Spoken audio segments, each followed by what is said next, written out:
दोस्तों नमस्कार। आईएएस हिंदी के इस प्लेटफॉर्म पर मैं रवि रंजन आप लोगों का स्वागत करता हूं। हम लोग दिल्ली सल्तनत पढ़ रहे थे और दिल्ली सल्तनत के अंतर्गत हम लोग ऑलरेडी गुलाम वंश, खिलजी वंश, तुगलक वंश के बारे में पढ़ चुके हैं। आज के इस वीडियो में हम लोग सैयद वंश और लोदी वंश के बारे में जानेंगे। सैयद वंश और लोदी वंश से जो आपके बीपीएससी के परीक्षा में प्रश्न पूछा जाएगा वह मुख्यतः फैक्ट पूछा जाएगा, जो किसने क्या किया, इस तरह के कुछ सवाल पूछे जाएंगे। ठीक है, तो वो जितने भी इम्पोर्टेंट फैक्ट है और जो जो शासक आते हैं उसके क्रम को हम लोग देख लेंगे। इस वीडियो में छोटा सा वीडियो होगा और इसके साथ ही हम लोगों के दिल्ली सल्तनत की राजनीतिक पढ़ाई समाप्त हो जाएगी। आइए शुरू करते हैं सैयद वंश से।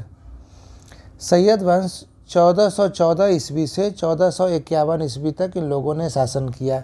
इसमें खिज्र खान जो है सो संस्थापक था सैयद वंश का। मंगोलों में तैमूर ने जब आक्रमण किया था 1398 ईस्वी में, उस समय खिज्र खान ने तैमूर को सहयोग प्रदान किया था और उनकी सेवाओं के बदले तैमूर ने उसे लाहौर, मुल्तान और दीपालपुर की सूबेदारी सौंपी थी।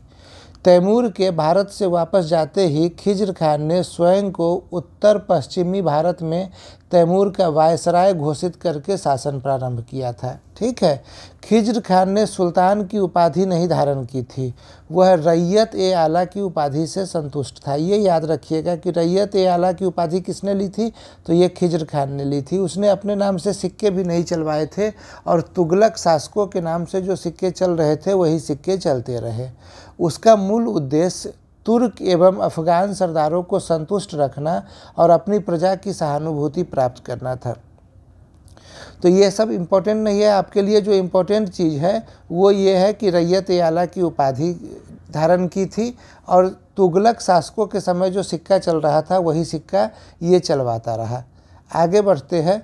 उसने एक संप्रभुता संपन्न शासक के रूप में शासन नहीं किया, अपितु वह तैमूर के पुत्र एवं उत्तराधिकारी शाहरुख के प्रतिनिधि या डिप्टी के रूप में शासन करने का दिखावा करता रहा। तो ठीक है, तैमूर का उत्तराधिकारी शाहरुख था, ये बात आप लोगों को ध्यान में रखना होगा। खिज्र खान के बाद मुबारक शाह आता है 1421 से 1434 ईस्वी तक। इसने शाह की उपाधि ली थी, उसने अपने नाम का खुतबा पढ़वाया था और इसने सबसे पहले अपने नाम का सिक्का भी चलवाया। ठीक है, उसने तारीख़ मुबारक शाही के लेखक याहिया बिन सरहिंदी को संरक्षण प्राप्त किया था। ये ध्यान में रखिएगा कि याहिया बिन सरहिंदी को संरक्षण प्रदान करने वाला तो ठीक है, ये हो गया हमारा मुबारक शाह, पर याहिया बिन सरहिंदी ने ही तारीख़ मुबारक शाही लिखी थी, ये हमें ध्यान में रखना है। ठीक है, आगे बढ़ते हैं। मोहम्मद शाह ने बहलोल का सम्मान किया, उसे अपना पुत्र कहकर पुकारा और खाने खाना की उपाधि से विभूषित किया। ठीक है, अब आगे बढ़ते हैं। अलाउद्दीन आलम शाह, ये सबसे अंतिम शासक था। ये 1443 से 1451 ईस्वी तक इसने शासन किया। बहलोल लोदी ने इसे गद्दी से उतार दिया तथा लोदी वंश की स्थापना की। ठीक है, मतलब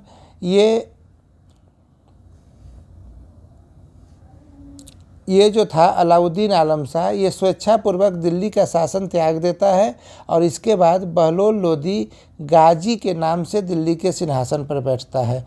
उसने प्रथम अफगान साम्राज्य की नींव डाली थी। तो अब प्रथम अफगान साम्राज्य की शुरुआत लोदी वंश के साथ होती है और लोदी वंश का संस्थापक कौन है, तो बहलोल लोदी है, तो उसने ही नींव डाली थी। आगे देखते हैं।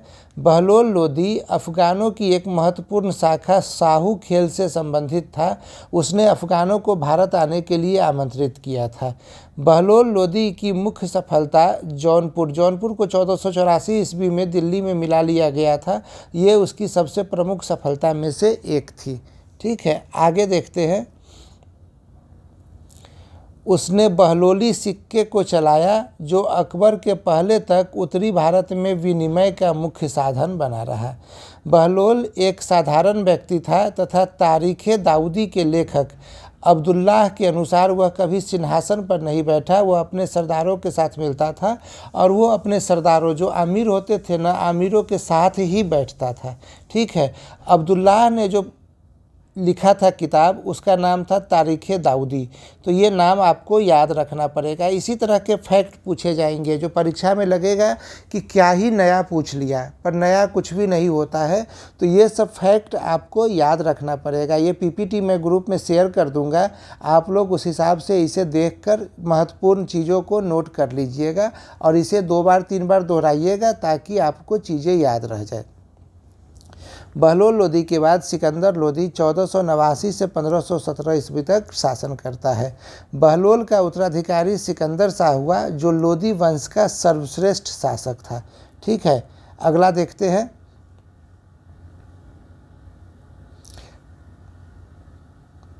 पंद्रह सौ 4 ईस्वी में उसने राजस्थान के शासकों पर अपने अधिकार को सुरक्षित रखने तथा व्यापारिक मार्गों पर नियंत्रण स्थापित करने के उद्देश्य से आगरा नगर की स्थापना की। ये बहुत ही इम्पोर्टेंट फैक्ट है। ये हमेशा पूछा गया है कि आगरा नगर की स्थापना किसके द्वारा की गई थी। ठीक है, तो इसका उत्तर तो आपको पता है, लेकिन अब यदि पूछ लिया जाए कि आगरा नगर की स्थापना क्यों की गई थी, तो यहाँ पे आप देखिएगा कि राजस्थान के शासकों पर अपने अधिकार को सुरक्षित रखने के लिए तथा व्यापारिक मार्गों पर नियंत्रण स्थापित करने के लिए। ठीक है, वहाँ पर उसने एक किले का भी निर्माण कराया जो बादलगढ़ का किला कहलाया। ये किला का निर्माण कहाँ पे हुआ था? आगरा में हुआ था। ठीक है, 1506 में आगरा सिकंदर की राजधानी बन गया। बाद में सिकंदर लोदी ने राजधानी को परिवर्तन करके आगरा ले गया था और ये हुआ था 1506 ईस्वी में। वर्ष महत्वपूर्ण है। ठीक है, कहाँ से ले गया था? तो दिल्ली से ले गया था। आगे देखते हैं। शासन में और सरदारों को नियंत्रण में रखने में उसकी सफलता का मुख्य श्रेय उसके गुप्तचर विभाग को था। आगे देखते हैं। राज्य के हिसाब किताब की लेखा परीक्षण प्रणाली की शुरुआत उसने की थी। उसने खाद्यान्न करों, अनाज कर जिसे बोलते हैं, को समाप्त कर दिया था तथा व्यापार से प्रतिबंधों को हटा दिया था। उसने लोगों की आर्थिक समृद्धि को बढ़ावा मिला था इससे। आगे बढ़ते हैं। नाप के लिए एक पैमाना गजे सिकंदरी उसी के समय में प्रारंभ किया गया था, जो प्रायः 30 इंच का होता था। अब आप लोग थोड़ा सा बताइए याद करके, आप लोगों को याद है या नहीं कि अलाउद्दीन खिलजी ने नाप के लिए कौन सा पैमाना शुरू किया था? सबसे पहले उसने ही भूमि का माप करवाया था। ठीक है, तो वो सबसे ज़्यादा इम्पोर्टेंट है कि भूमि की माप की शुरुआत उसके द्वारा करवाई गई थी। तो वो किस पद्धति का यूज करता था वो आप लोगों को पता होना चाहिए। ज़रा उसका नाम कमेंट करके बताइए ताकि मुझे भी पता चले कि आप लोगों को चीज़ें याद है या नहीं है। आगे देखते हैं। उसने मुहर्रम और ताजिए निकालना बंद करा दिया था। मस्जिदों को सरकारी संस्थाओं का रूप प्रदान करने तथा उसे शिक्षा का केंद्र बनाने का प्रयत्न इसके द्वारा किया गया। सिकंदर लोदी ने हिंदुओं पर जजिया पुनः लगा दिया और एक ब्राह्मण को इसलिए फांसी दे दिया क्योंकि उसका कहना था कि हिंदू और मुस्लिम धर्म समान रूप से पवित्र है। इस एक छोटी सी बात पे ब्राह्मण को फांसी दे दिया गया, जो कट्टरता को दिखाता है, और जजिया कर को पुनः शुरू करना भी कट्टरता को ही दिखाता है। ठीक है, तो ये चीज़ें आप अभी समझ रहे होइएगा।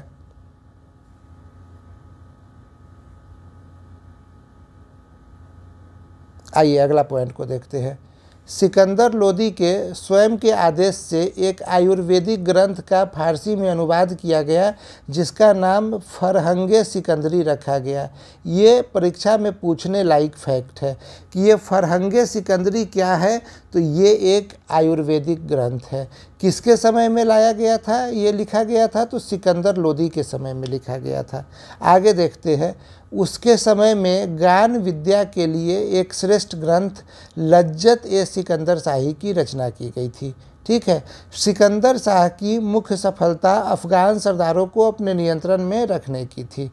उसने अफ़गान सरदारों पर नियंत्रण स्थापित किया था। आगे देखते हैं। सिकंदर लोदी के अनुसार यदि मैं अपने एक गुलाम को भी पालकी में बैठा दूं तो मेरे आदेश पर मेरे सभी सरदार उसे अपने कंधों पर बैठा कर ले जाएंगे। आपसे परीक्षा में बस ये पूछ लेगा स्टेटमेंट देकर कि ये किसके द्वारा कहा गया था। अगला पॉइंट देखते हैं। व्यक्तित्व को सुंदर बनाए रखने के कारण ही वह दाढ़ी नहीं रखता था। 1494-95 ईस्वी में उसने दक्षिणी बिहार पर विजय प्राप्त की थी तथा बंगाल के शासक अलाउद्दीन हुसैन शाह के साथ मित्रता की संधि की थी। वह गुलरुखी के उपनाम से फारसी में कविताएं भी लिखता था। ये जो है पहले भी परीक्षा में बहुतों बार पूछा जा चुका है, आगे भी पूछा जा सकता है, तो इसीलिए इसे ध्यान में रखिएगा। सिकंदर लोदी के बाद एक शासक आता है इब्राहिम लोदी। पानीपत का युद्ध इब्राहिम लोदी के समय में ही होता है। 1517 से 1526 ईस्वी तक शासन करता है। सिकंदर की मृत्यु के बाद उसका ज्येष्ठ पुत्र इब्राहिम लोदी अफगान अमीरों की सर्वसम्मति से दिल्ली के सिंहासन पर बैठा। राज्य के विभाजन के फलस्वरूप उसके छोटे भाई जलाल खान को जौनपुर की गद्दी सौंप दी गई। अफगानों के बीच एक परंपरा थी कि गद्दी का विभाजन होगा, जितने भी भाई हैं सबके बीच में, ठीक है। तो उसी वजह से ये जौनपुर की गद्दी जलाल खान को दे दी गई थी। अंत में इब्राहिम जौनपुर पर भी कब्जा कर लेता है। उसने लोहानी, फार्मूली एवं लोदी जातियों के शक्तिशाली सरदारों के विरुद्ध, जो राज्य के अधिकारी वर्ग थे, दमन की नीति चलाई थी। अगला पॉइंट देखते हैं। 1517-18 ईस्वी में इब्राहिम लोदी व राणा सांगा के मध्य घटोली का युद्ध होता है, ध्यान में रखने योग्य है, जिसमें लोदियों की हार हो जाती है, राणा सांगा जीतता है। ये घटोली का युद्ध किसके बीच में हुआ था? तो इब्राहिम लोदी और राणा सांगा के बीच में। ये फैक्ट याद रखिएगा। अप्रैल 1526 ईस्वी को पानीपत के मैदान में बाबर से युद्ध हुआ, जिसमें इब्राहिम लोदी की हार हुई। बाबर का भारत पर आक्रमण ही लोदी वंश के पतन का मुख्य कारण था। लोदियों के पतन के साथ ही दिल्ली सल्तनत का भी अंत हो जाता है, ठीक है। ये हमें ध्यान में रखना पड़ेगा। आगे देख लेते हैं कुछ और फैक्ट। इतिहासकार नियामतुल्लाह के अनुसार इब्राहिम लोदी के अतिरिक्त भारत का अन्य कोई सुल्तान युद्ध स्थल पर नहीं मारा गया था। अफगानों की शासन व्यवस्था राजतंत्रीय न होकर कुलीन तंत्रीय था। राजत्व सिद्धांत सरदारों की समानता पर आधारित था। योग्यता के आधार पर सरदारों के द्वारा सुल्तानों को चुने जाने के अधिकार को मानते थे, ठीक है। तो ये ध्यान में रखने लायक बात है। बहलोल लोदी अमीरों को मसनद ए अली पुकारता था। ये फैक्ट आपके परीक्षा में पूछने लायक फैक्ट है। सुल्तान सिकंदर पहला अफगान था जिसने एक संपूर्ण प्रभुत्व संपन्न बादशाह की भांति व्यवहार किया था। इस प्रकार से लोदी वंश समाप्त होता है और दिल्ली सल्तनत का राजनीतिक इतिहास की पढ़ाई जो है यहाँ पे समाप्त हो जाती है। अगले वीडियो में हम लोग मिलेंगे तो दिल्ली सल्तनत के कुछ और पहलुओं को देखने का प्रयत्न करेंगे। ये पीपीटी मैं ग्रुप में शेयर कर देता हूँ, आप लोग इस पीपीटी को पढ़िए, वीडियो को सुनिए, नोट्स बनाइए और अपने तैयारी को देखते रहिए। पिछले PYQ को ज़रूर लगाइए ताकि आपको पता चले कि आपको जो पढ़ाया जा रहा है उससे आपके सवाल बन रहे हैं या नहीं बन रहे हैं। ठीक है, धन्यवाद।